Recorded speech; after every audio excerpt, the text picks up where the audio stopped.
everybody. I want to do a video on mirroring consciousness. I'm not sure how many people are aware of mirroring consciousness, I guess.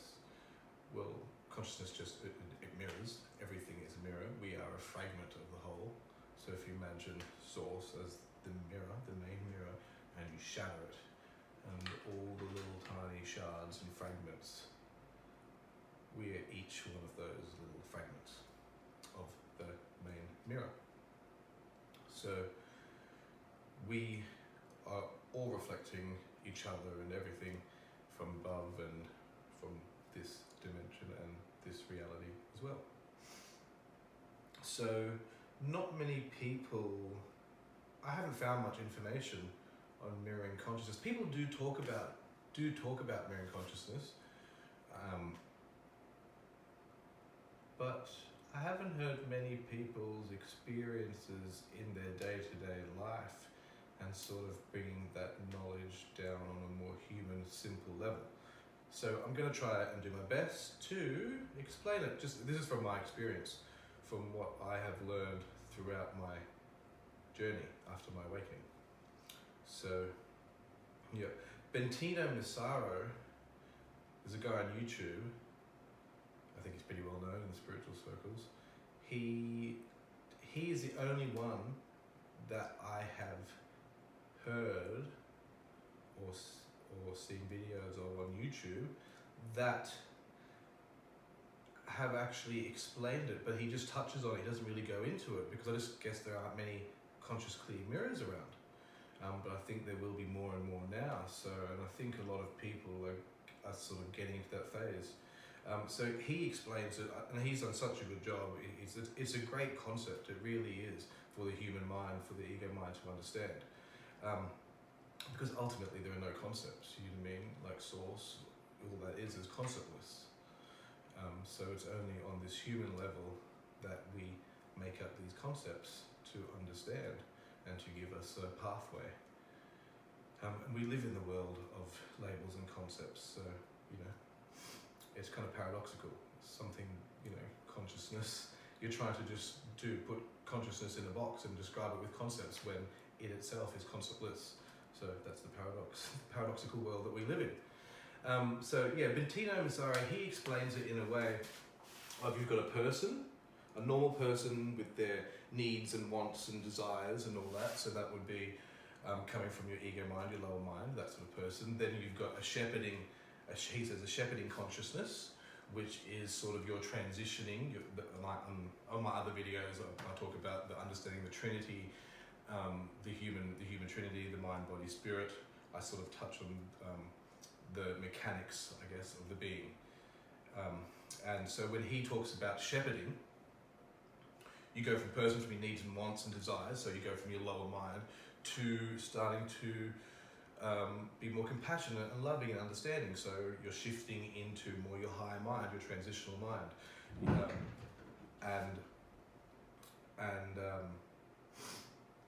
So he calls that the shepherding phase, where you sort of start shifting in. I'm calling it the transitional mind phase, when you sort of you realize you're not just your ego mind. You realize that you've got a higher mind, and you can come from a higher awareness. And it's that realization that sort of is the shepherding phase, as Bentino calls it. But then the shepherding phase is when you're helping others. You can see, you have the knowing and the understanding that you are all that is. Everyone is you. You're part of the whole. You are a fragment of consciousness, of Source. You have this understanding, so you start helping others around you. You become of service a bit, but you're probably fluctuating from your human aspect, your ego mind, to your shepherding or to your higher mind. So there's that constant up and down going on, still at that stage. So the next stage is mirroring. You sort of shift out of the shepherding, or like he says, you shift out of the lower mind completely when you become a mirror, and there is no more ego. You do not identify with the ego anymore. you just identify with high mind. You live in your high mind, and high mind becomes your doer, and you just get your messages from your higher self, from your spirit, and you just act accordingly. And he explains that very well. So I'm just going to try and explain my version of, from my experience of the mirroring consciousness.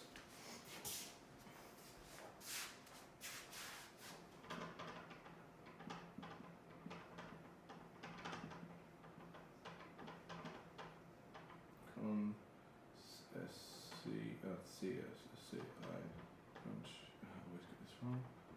I-O-U-S, consciousness. Is that right? That should be the way around. Excuse spelling. Mirroring consciousness. Okay. So, if you've seen the other videos,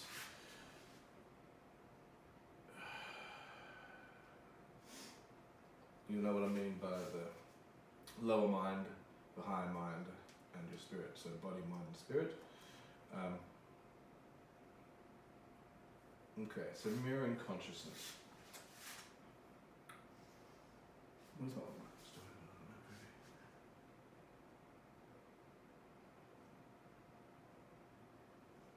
Okay, you know what? I might just use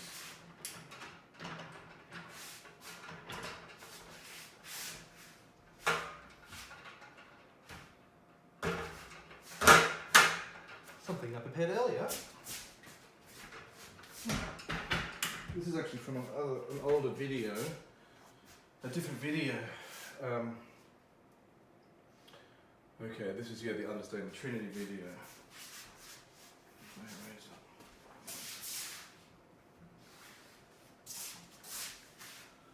Just get everything we need, I guess, right? So we'll just change.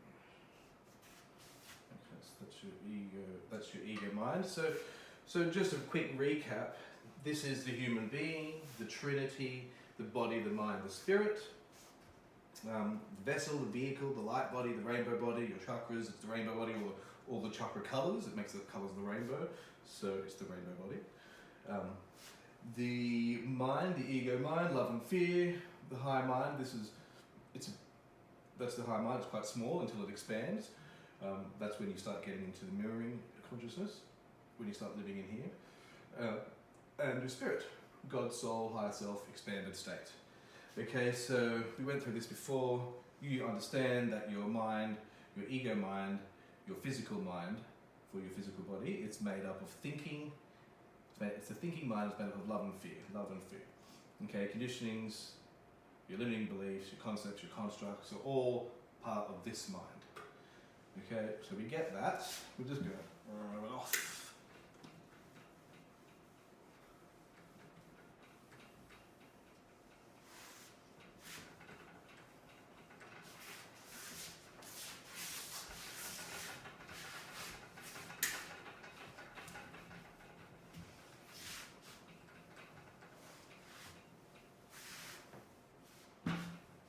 Bishar actually talks about the mirroring consciousness a little bit. He's really good, he's amazing.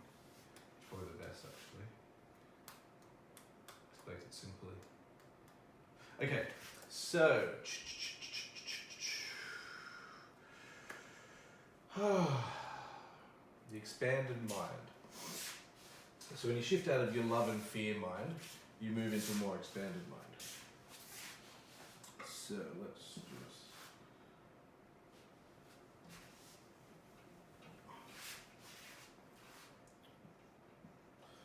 Okay, so...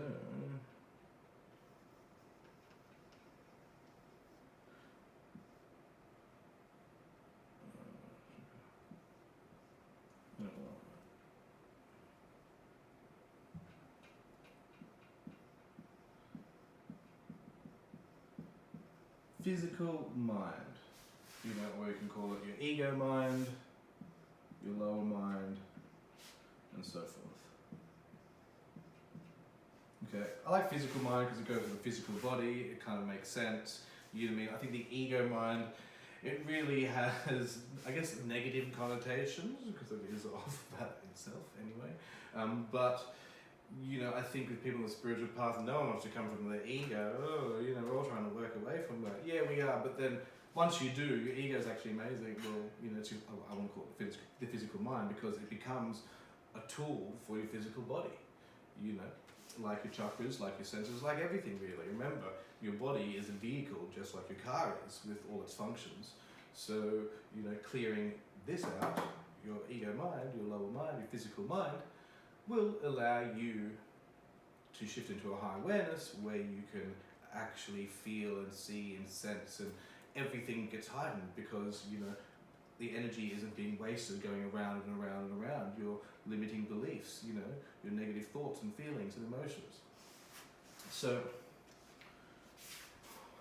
you got physical mind down here, and we'll have your high mind.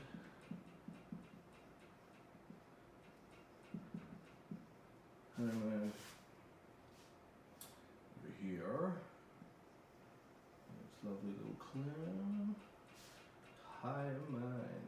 And spirit up here.